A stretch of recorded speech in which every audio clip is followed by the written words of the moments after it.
Los Hechos de los Apóstoles, capítulo 1. Teófilo, en mi primer libro te relaté todo lo que Jesús comenzó a hacer y a enseñar, hasta el día que fue llevado al cielo, después de haberles dado a sus apóstoles escogidos instrucciones adicionales por medio del Espíritu Santo.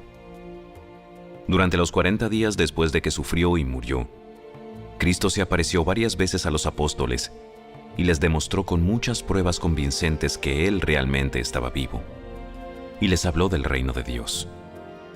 Una vez, mientras comía con ellos, les ordenó: No se vayan de Jerusalén hasta que el Padre les envíe el regalo que les prometió. Tal como les dije antes, Juan bautizaba con agua, pero en unos cuantos días ustedes serán bautizados con el Espíritu Santo. Así que mientras los apóstoles estaban con Jesús, le preguntaron con insistencia: Señor, ¿ha llegado ya el tiempo de que liberes a Israel y restaures nuestro reino? Solo el Padre tiene la autoridad para fijar esas fechas y tiempos, y a ustedes no les corresponde saberlo. Pero recibirán poder cuando el Espíritu Santo descienda sobre ustedes, y serán mis testigos, y le hablarán a la gente acerca de mí en todas partes, en Jerusalén, por toda Judea, en Samaria y hasta los lugares más lejanos de la tierra. Después de decir esto, Jesús fue levantado en una nube mientras ellos observaban, hasta que ya no pudieron verlo. Mientras se esforzaban por verlo ascender al cielo, 2 hombres vestidos con túnicas blancas de repente se pusieron en medio de ellos. Hombres de Galilea, ¿por qué están aquí parados, mirando al cielo? Jesús fue tomado de entre ustedes y llevado al cielo, pero un día volverá del cielo de la misma manera en que lo vieron irse.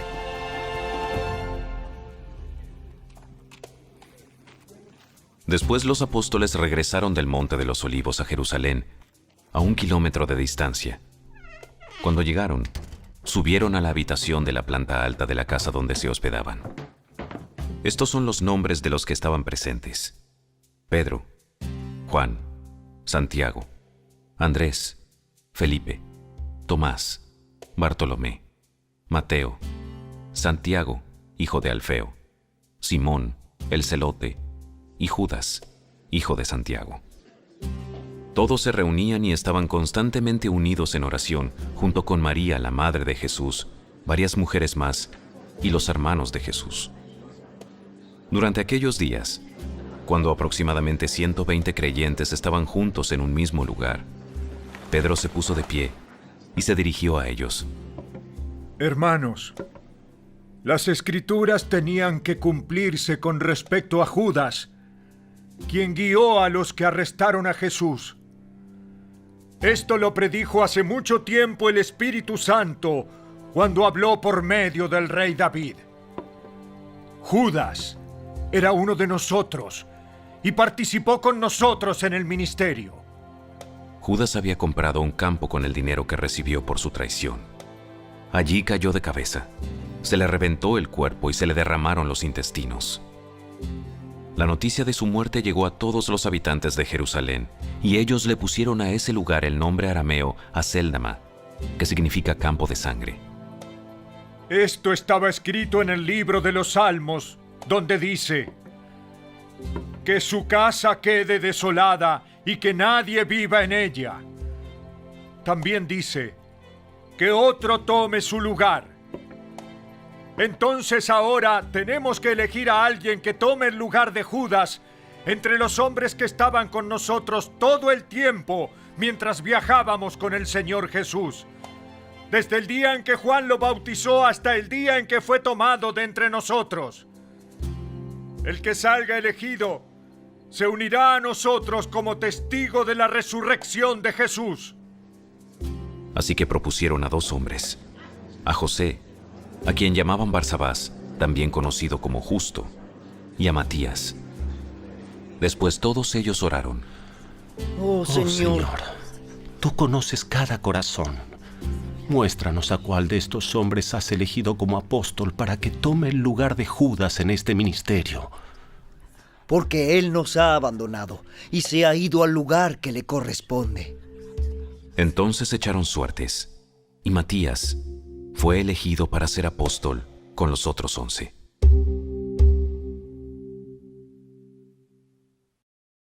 Los Hechos de los Apóstoles, capítulo 2. El día de Pentecostés, todos los creyentes estaban reunidos en un mismo lugar. De repente, se oyó un ruido desde el cielo parecido al estruendo de un viento fuerte e impetuoso que llenó la casa donde estaban sentados. Luego, algo parecido a unas llamas o lenguas de fuego aparecieron y se posaron sobre cada uno de ellos. Y todos los presentes fueron llenos del Espíritu Santo y comenzaron a hablar en otros idiomas, conforme el Espíritu Santo les daba esa capacidad. En esa ocasión, había judíos devotos de todas las naciones que vivían en Jerusalén.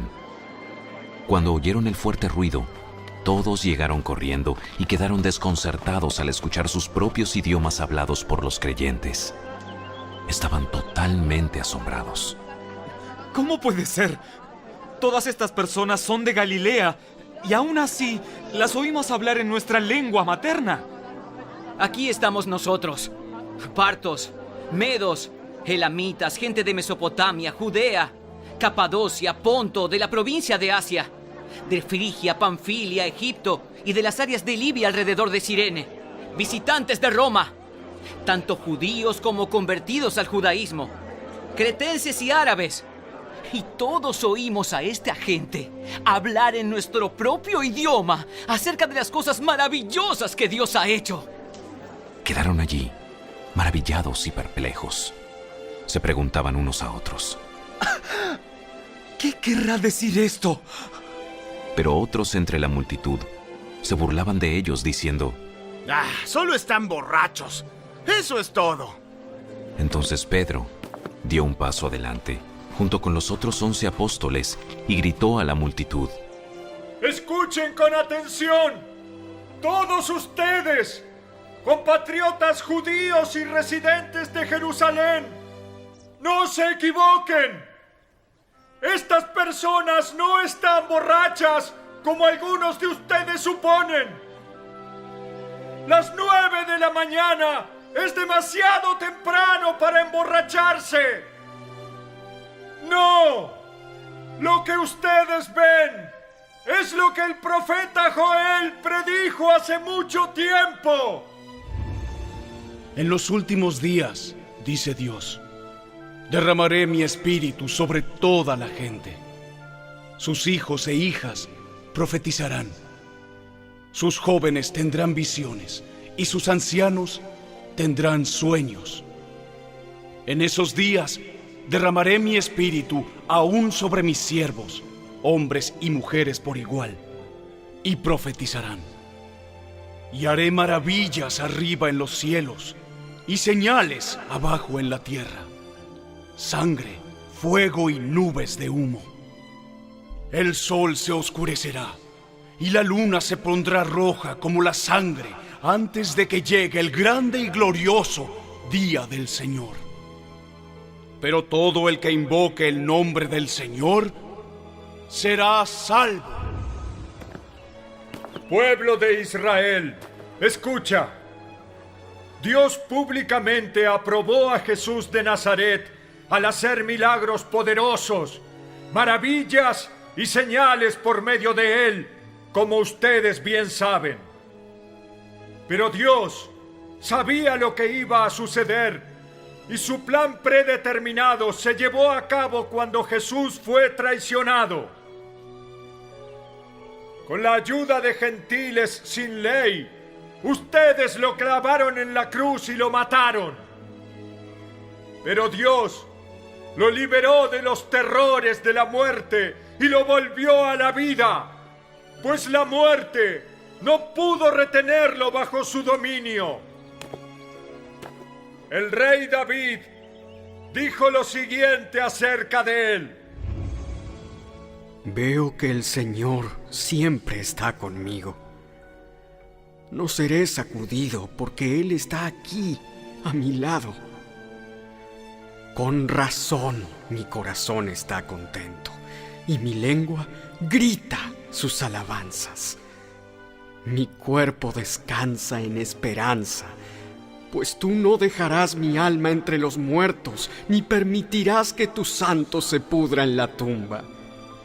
Me has mostrado el camino de la vida y me llenarás con la alegría de tu presencia. Queridos hermanos, piensen en esto. Pueden estar seguros de que el patriarca David no se refería a sí mismo, porque él murió, fue enterrado y su tumba está todavía aquí entre nosotros. Pero él era un profeta y sabía que Dios había prometido mediante un juramento que uno de los propios descendientes de David se sentaría en su trono. David estaba mirando hacia el futuro y hablaba de la resurrección del Mesías. Él decía que Dios no lo dejaría entre los muertos, ni permitiría que su cuerpo se pudriera en la tumba. Dios levantó a Jesús de los muertos, y de esto todos nosotros somos testigos. Ahora Él ha sido exaltado al lugar de más alto honor en el cielo, a la derecha de Dios. Y el Padre, según lo había prometido, le dio el Espíritu Santo para que lo derramara sobre nosotros, tal como ustedes lo ven y lo oyen hoy. Pues David nunca ascendió al cielo. Sin embargo, dijo: El Señor le dijo a mi Señor: siéntate en el lugar de honor a mi derecha, hasta que humille a tus enemigos y los ponga por debajo de tus pies.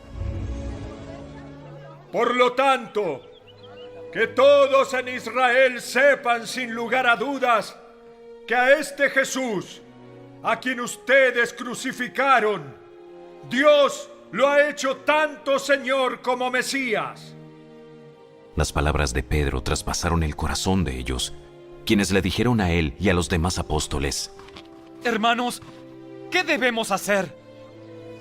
Cada uno de ustedes debe arrepentirse de sus pecados y volver a Dios, y ser bautizado en el nombre de Jesucristo para el perdón de sus pecados. Entonces recibirán el regalo del Espíritu Santo. Esta promesa es para ustedes, para sus hijos y para los que están lejos, es decir, para todos los que han sido llamados por el Señor, nuestro Dios. Entonces Pedro siguió predicando por largo rato y les rogaba con insistencia a todos sus oyentes: ¡sálvense de esta generación perversa! Los que creyeron lo que Pedro dijo fueron bautizados y sumados a la iglesia en ese mismo día, como 3,000 en total. Todos los creyentes se dedicaban a las enseñanzas de los apóstoles, a la comunión fraternal, a participar juntos en las comidas, entre ellas la cena del Señor, y a la oración. Un profundo temor reverente vino sobre todos ellos, y los apóstoles realizaban muchas señales milagrosas y maravillas. Todos los creyentes se reunían en un mismo lugar y compartían todo lo que tenían. Vendían sus propiedades y posesiones y compartían el dinero con aquellos en necesidad.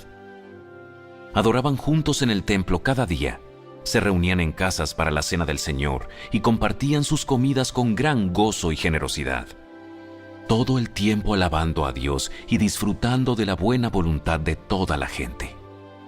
Y cada día, el Señor agregaba a esa comunidad cristiana los que iban siendo salvos.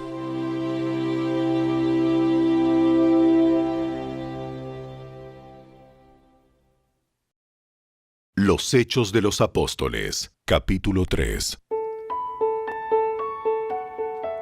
Cierta tarde, Pedro y Juan fueron al templo para participar en el servicio de oración de las 3 de la tarde.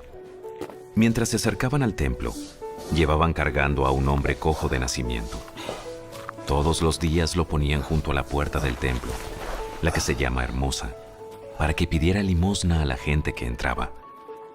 Cuando el hombre vio que Pedro y Juan estaban por entrar, Les pidió dinero. Pedro y Juan lo miraron fijamente, y Pedro le dijo: Míranos. El hombre lisiado los miró ansiosamente, esperando recibir un poco de dinero. Pero Pedro le dijo: Yo no tengo plata ni oro para ti, pero te daré lo que tengo. En el nombre de Jesucristo de Nazaret, levántate y camina. Entonces Pedro tomó al hombre lisiado de la mano derecha y lo ayudó a levantarse. Y mientras lo hacía, al instante los pies y los tobillos del hombre fueron sanados y fortalecidos. Se levantó de un salto, se puso de pie y comenzó a caminar. Luego entró en el templo con ellos, caminando, saltando y alabando a Dios. Toda la gente lo vio caminar y lo oyó adorar a Dios. Cuando se dieron cuenta de que él era el mendigo cojo que muchas veces habían visto junto a la puerta hermosa, quedaron totalmente sorprendidos. Llenos de asombro, salieron todos corriendo hacia el pórtico de Salomón, donde estaba el hombre sujetando fuertemente a Pedro y a Juan. Pedro vio esto como una oportunidad y se dirigió a la multitud. Pueblo de Israel, ¿qué hay de sorprendente en esto? ¿Y por qué nos quedan viendo como si hubiéramos hecho caminar a este hombre con nuestro propio poder o nuestra propia rectitud? Pues es el Dios de Abraham, de Isaac y de Jacob, el Dios de todos nuestros antepasados, quien dio gloria a su siervo Jesús al hacer este milagro. Es el mismo Jesús a quien ustedes rechazaron y entregaron a Pilato, a pesar de que Pilato había decidido ponerlo en libertad. Ustedes rechazaron a ese santo y justo y en su lugar exigieron que soltaran a un asesino. Ustedes mataron al autor de la vida, pero Dios lo levantó de los muertos. Y nosotros somos testigos de ese hecho. Por la fe en el nombre de Jesús, este hombre fue sanado. Y ustedes saben que él antes era un inválido. La fe en el nombre de Jesús lo ha sanado delante de sus propios ojos. Amigos, yo entiendo que lo que ustedes y sus líderes le hicieron a Jesús fue hecho en ignorancia. Pero Dios estaba cumpliendo lo que los profetas predijeron acerca del Mesías, que Él tenía que sufrir estas cosas. Ahora pues, arrepiéntanse de sus pecados y vuelvan a Dios para que sus pecados sean borrados. Entonces, de la presencia del Señor vendrán tiempos de refrigerio y Él les enviará nuevamente a Jesús, el Mesías designado para ustedes. Pues Él debe permanecer en el cielo hasta el tiempo de la restauración final de todas las cosas, así como Dios lo prometió desde hace mucho mediante sus santos profetas. Moisés dijo: El Señor Dios de ustedes les levantará un profeta como yo de entre su propio pueblo. Escuchen con atención todo lo que Él les diga. Cualquiera que no escuche a ese profeta será totalmente excluido del pueblo de Dios. Comenzando con Samuel, cada profeta habló acerca de lo que sucede hoy en día. Ustedes son los hijos de esos profetas y están incluidos en el pacto que Dios les prometió a sus antepasados. Pues Dios le dijo a Abraham: todas las familias de la tierra serán bendecidas por medio de tus descendientes. Cuando Dios levantó a su siervo Jesús, lo envió primero a ustedes, pueblo de Israel, para bendecirlos al hacer que cada uno se aparte de sus caminos pecaminosos.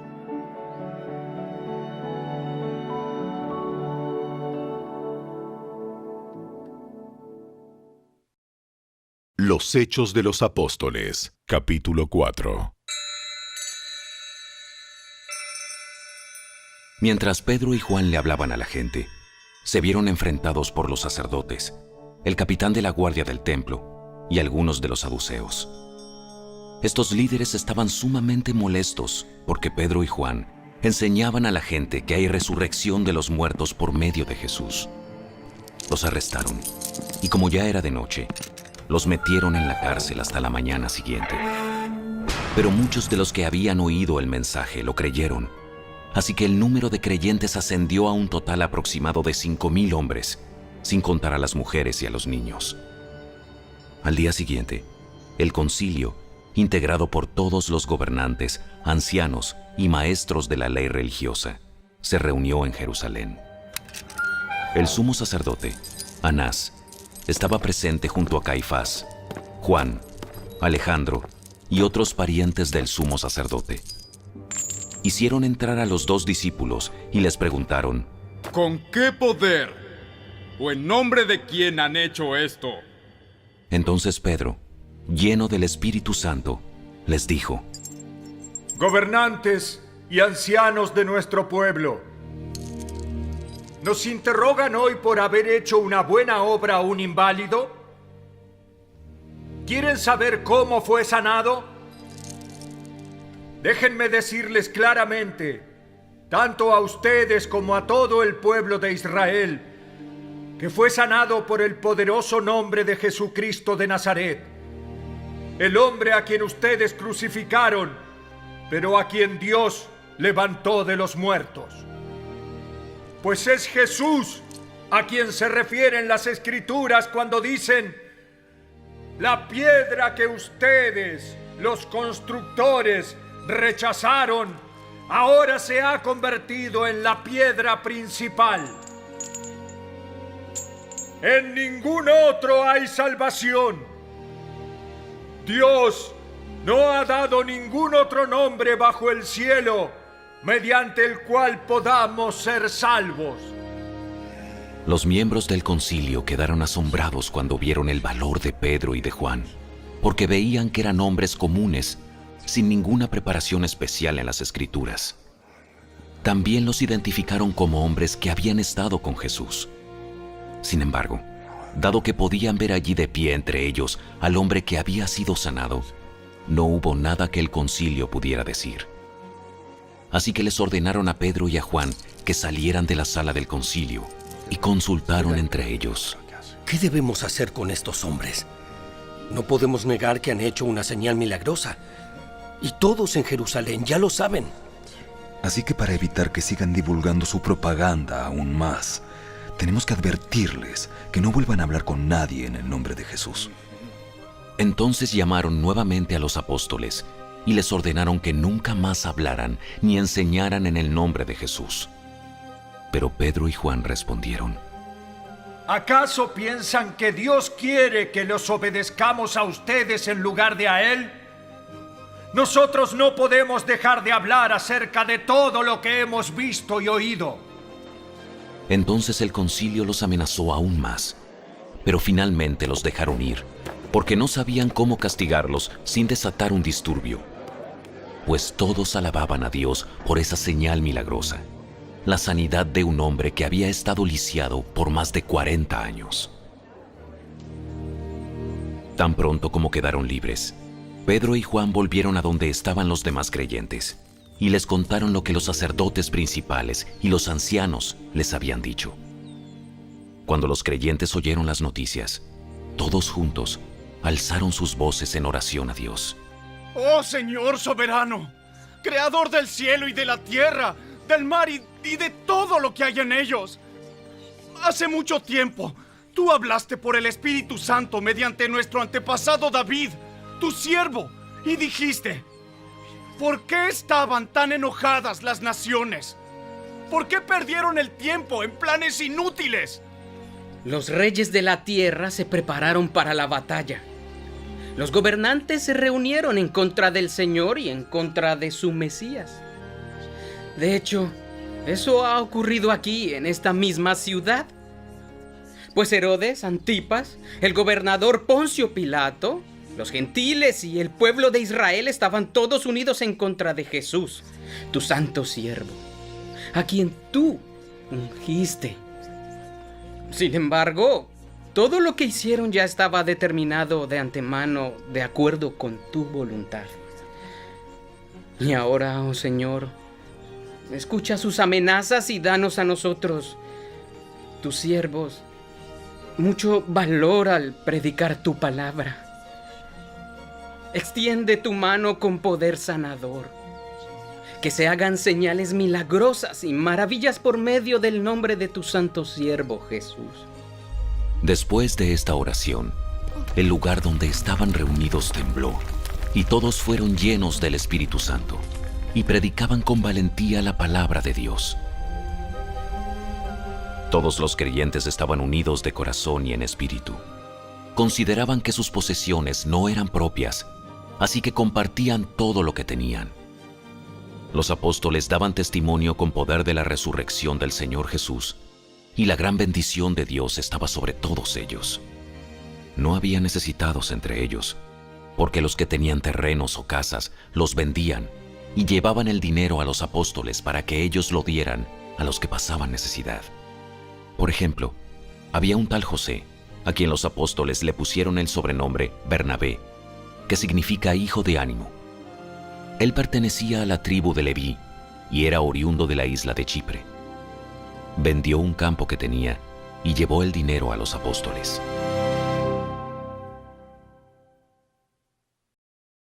El libro de Salmos, capítulo 110. El Señor le dijo a mi Señor: siéntate en el lugar de honor a mi derecha, hasta que humille a tus enemigos y los ponga por debajo de tus pies.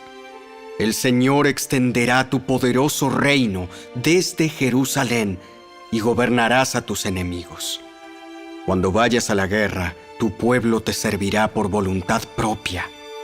Estás envuelto en vestiduras santas, y tu fuerza se renovará cada día como el rocío de la mañana. El Señor ha hecho un juramento y no romperá su promesa. Tú eres sacerdote para siempre, según el orden de Melquisedec. El Señor está a tu derecha para protegerte. Derribará a muchos reyes cuando estalle su enojo. Castigará a las naciones y llenará de cadáveres sus territorios. Destrozará cabezas por toda la tierra, pero Él se refrescará en los arroyos junto al camino. Saldrá vencedor.